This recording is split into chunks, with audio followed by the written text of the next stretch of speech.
If you're up for a good laugh, be sure to check out my comics on Instagram at JMan's Comic Book Adventures. Alright lads, London Lad Lost in Asia, back here with my green wife beater, and you can see my nipples are hard, that's pretty bad. So today I am going to talk about my artist alley, my first big art failure, which was my artist alley experience back in 2000 and probably 2018, maybe 2017. I think 2018 because I graduated in 2017, and I think it was more than 6 months after I left uni that I decided to do this. But anyway, yeah, that starts me off. I actually wrote notes for this one because this is a whole long sort of journey, and it might be a long video, so get popcorn for this one, or just listen to it while you're going onto your, while you're washing the dishes or on your commute, or I don't know, while you're laying in bed. Just don't do anything weird while you're watching it. But anyway, so just after uni, I, was like, wow, I should do something to actually make money with my art. I should do something, and I should like pursue something. And this was like my first major failure. This was really gut wrenching to me, this whole story. So my university project, my sort of second year final project, was this animation called Starting 11. Now, I used to have all of these manga ideas that I wanted to create, and Starting 11 was them. It was about a football team in London, and it was like this anime I really like called Major, where it follows this kid from playing in Little League all the way to middle school, then high school, then he goes to play. He kind of skips playing in the Japanese league, and he goes to America, and then you see him in America, and then he comes back to Japan for a bit. So you're seeing this sportsman go through a journey of when he first starts all the way up to retirement. And I thought that was a cool idea, and I thought, what if I did that with football? That would be a really cool manga idea. And I wanted to kind of make a trailer for this, and I did that for my university final project, and I didn't quite finish it. But it was still a really good project, right? And what I did is I made art prints for this project specifically. Now, you may have seen, you guys may be watching and you might be like, oh, what an idiot. Yeah, I know. Obviously, this was not going to work, right? Because I would have been better off doing fan art. Even if I did crappy drawings of Naruto or crappy drawings of Attack on Titan characters, even if they're badly drawn and it's fan art, you're gonna get sales because you're not gonna get loads of sales, but you're at least gonna get some sales and a lot of interest because people already know those franchises, right? But I was doing my own thing that nobody knew anything about. I hadn't built an audience for it or anything like that. I was just going along doing it and just thinking I was special. But anyway, I made prints. I made 6 prints for this thing. They were okay. One of them was really good. The rest were kind of eh. But I made 6 prints. And I was just really inspired to try this and do this because there's an artist I like called Christopher Kaiko, and he has a fantastic YouTube channel. I'll link it down below. And he always talks about his journey with art, and he did loads of live streams in the past, and he used to record all of the commissions that he used to do as well, which was really cool. But the big thing he's known for is besides his massive drawings where he takes a series and he draws every single character, like his Dragon Ball Z collage or his Pokemon collage. Besides those, he's known for his Artist Alley vlogs, and I've watched every single one of those vlogs at least twice over. I watched it as I was a fan of him back when he started doing the Artist Alley vlogs, which was 4 or 5 years ago. Actually, probably now 6 or 7 years ago. It's been a minute. So yeah, this was a while ago when I was watching that. And I was just like, wow, this guy's really cool. I love what he's doing. And I was like, let me have a try at this as well. So I decided to book 2 different conventions in the UK. And this was also a really great experience because it's a weird thing in the UK, especially if you're a Londoner. Londoners, we kind of think that London is the center of the universe, so we never really go outside of London that much. So this was a really great chance for me to explore different cities. I went to Leicester and Cardiff. I booked both of those cons, Leicester Anime Con and Cardiff Anime Con, and I was just like, let me check it out. And yeah, I sucked. It was really quite bad. It wasn't as bad. It wasn't like horrible. I wasn't crying or feeling sad. It was just kind of like my sales numbers weren't good at all. I sold a few. Some people bought a few. There was a really inspiring story in all of this, which is something I will talk about. But I did sell a few, but I definitely didn't break even, and I definitely lost a lot of money from this. And I definitely have a lot of those art prints back at home in England. I'll probably show them to you at some point. The art prints that I did. It might be a fun, interesting thing at some point. But basically, yeah, it sucked because, like, again, no one knew about. Obviously, I had to improve my art, of course. Like, improving your art is important, but at the same time, if Domix or Jaden Animations or The Odd Ones Out or Tim Tom, like all of these YouTube animators, their art is not that great. They're great storytellers.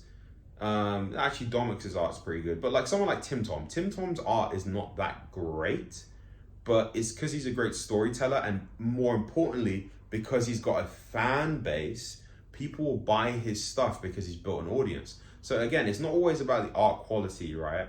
So yeah, obviously my art quality wasn't great, but it's not that. The biggest thing was the audience thing, I think, more so for this project, because some people even have really great looking art sometimes, but people can't really connect with their art, so they don't buy it as well. And also to do storytelling. But anyway, so I went in, right, and it was bad, and of course I knew I needed to improve my art, but let me just go over what's happened. So first thing I did is I went to Leicester, I believe was the first one. And Leicester's a pretty cool city. I really enjoyed it. And I think this was the same year that Leicester won the Premier League. So it was actually pretty cool to be in the city when this happened. There was quite a few bits of street graffiti around. I really wish back then I vlogged this. I really wish I did. Like, that's why I'm doing these videos now, because I want to do more vlogs, because like one day I'm not going to be in China, and it's going to be like, wow, I wish I showed people some of the adventures I went on, right? So it was really cool being in Leicester during that period. It was loads of street graffiti. It was really great. And I went there, and when I was at the Leicester Con, I believe, I was stationed in the sort of games room, and Giguk was there actually, which was pretty cool. If you don't know Giguk, he's a massive anime YouTuber, and he actually knew me from back when I used to make anime videos. So he was like, "Hey J-Man," and I was like, "Whoa, that's pretty cool." He still remembers me, and now he probably won't, but that was cool at the time. And I was in like this little sort of tiny room, and there was a few artists there, and some of them were really good. One of them was this really fantastic watercolor artist called Kidora. She was quite cute as well. She was quite hot actually. And she had really beautiful art, and she was giving me tips and advice, and some of the other artists were giving me tips and advice. But with me, the way my display was, I had my artwork, and then I had a TV showing the animation, but the animation wasn't finished itself, which was kind of sloppy at my part. But people would walk by it. Some people would show some interest, some people wouldn't at all. There wasn't much foot traffic at this con, so I decided to pack up early because I wasn't really getting any sales. And then I decided to hang around the art room and sort of volunteer for a bit because I wasn't really selling any. And I talked to quite a few people while I was there as well. I met like an old friend from London Anime Con there as well. But that one was kind of like really dead. I didn't sell, I think I sold like a couple of prints that time, but it was really Cardiff Anime Con that was really good.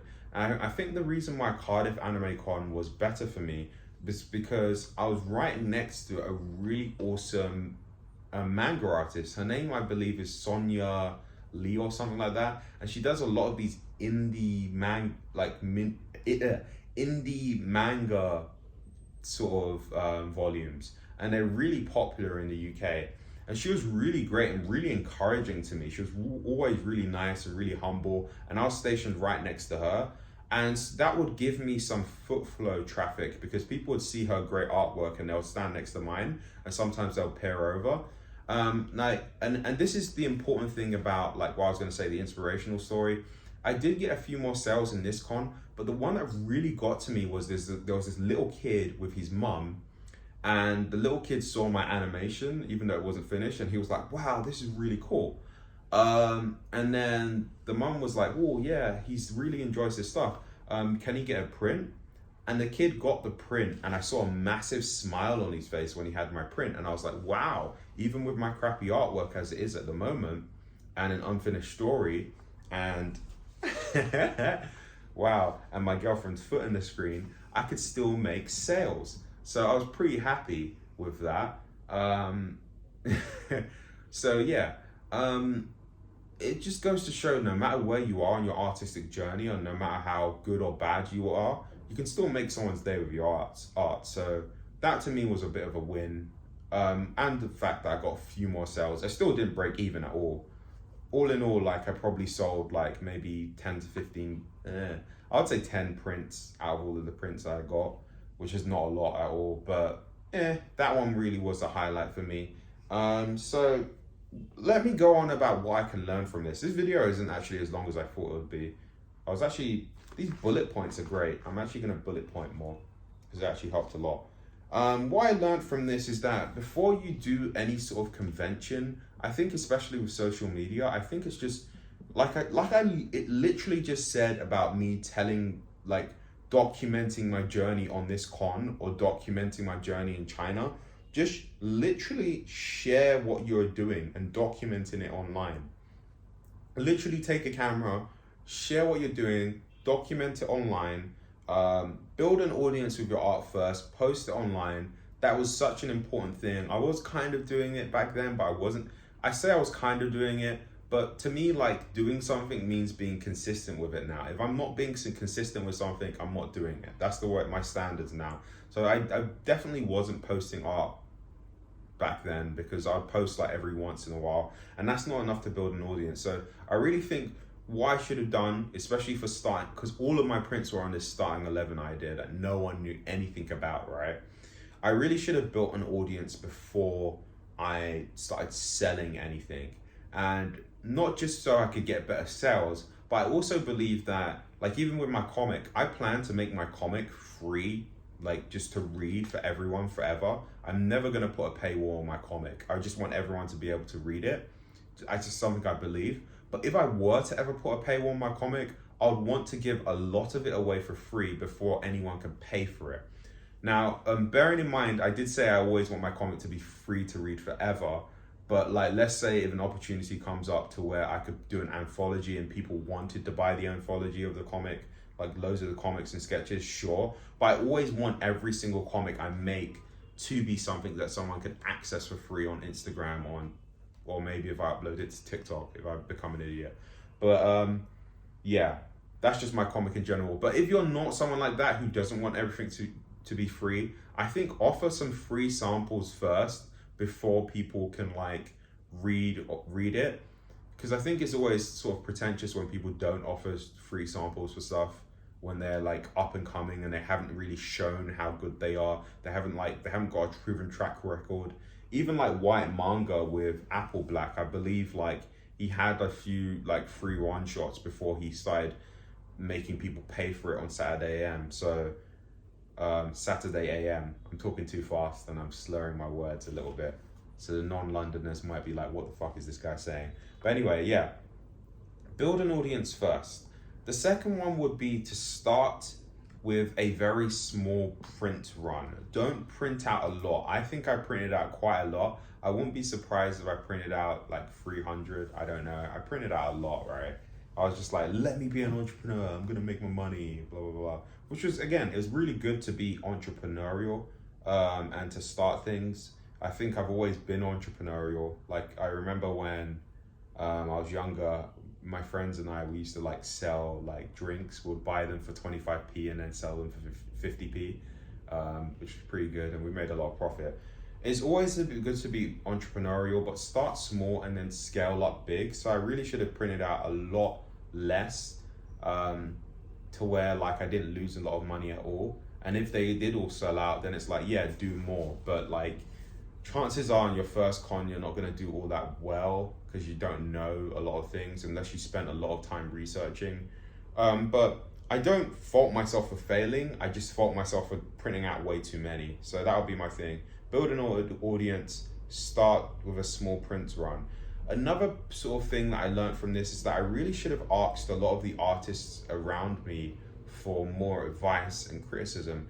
During the during the Leicester Anime Con, actually, I don't think it's Leicester Anime Con. It's not Leicester Anime Con. It's called Alcon. Yeah, it was called Alcon, I remember, right? During Alcon, I should have asked for more criticism. Some of them were giving me criticism that they came up to me and they saw me sort of struggling and stuff and they gave me. But I should have been more interested in taking more criticism from them and seeing how they did things and improved. I asked some questions, but I really think I could have prodded on a lot more. And I think this is just a word of advice to learn from me. Like, if you're in those situations and you're next to a more experienced person, just ask them questions and listen. Don't interrupt them. Don't wait till you can talk and then blabber on about your own shit. Listen to what they have to say because they have more experience than you and they can give you a lot of guidance that can save you a lot of time.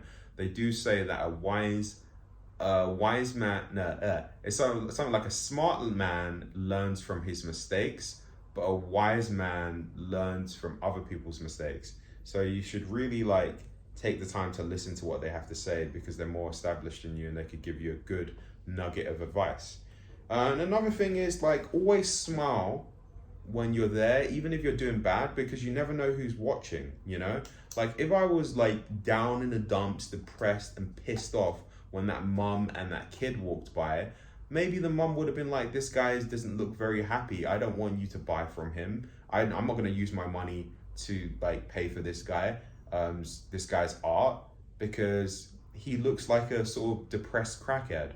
You know, if she saw me being pissed off and like this, but because I still held up a smile and I still enjoying myself, and she saw her kid was enjoying it and enjoying my art, the animation, and he was interested, I got a sale from that. And that was probably the most important sale of anything I've ever sold before.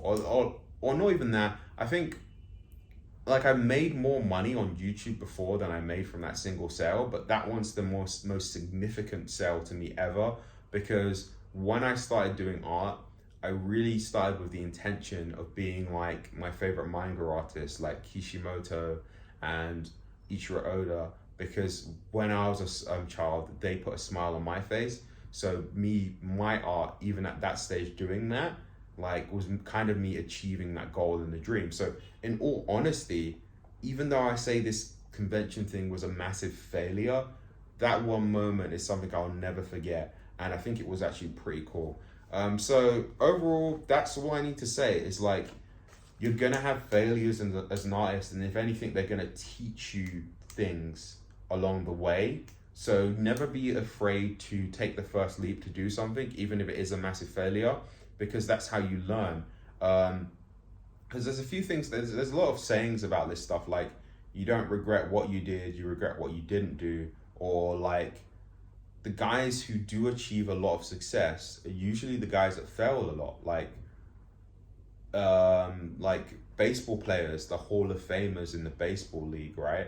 And the big Major League Baseball, the batters that are in the Hall of Fame, the best of the best, they miss 70% of the time. You know, just to sort of get this through to you, those guys that you see, your role models, your heroes, the people that you look up to, they failed so many times to get to where they are and to be successful. And you shouldn't be above failing. You shouldn't be above that. In all honesty, you should embrace it so you can learn from it, you know? Really, but make sure you learn from it. If I was doing cons again, these 5 points definitely would be there. For example, let's say a year or two from now, if I'm thinking about, doing a con would be good, I would consider, has my comic built an audience? I'd start with a really small 100 print run max, or even 50 prints, you know, and just to see what happens. And, you know, I'd ask people, you know, network with them before, And yeah, I would always keep a smile as well. So yeah, those are just my opinions on this. I hope you enjoyed this video and watching me draw out Nigerian Parents 2, which was a really fun comic to do as well. Yeah, this has been London Lad Lost in Asia, and I really don't know how to end this video.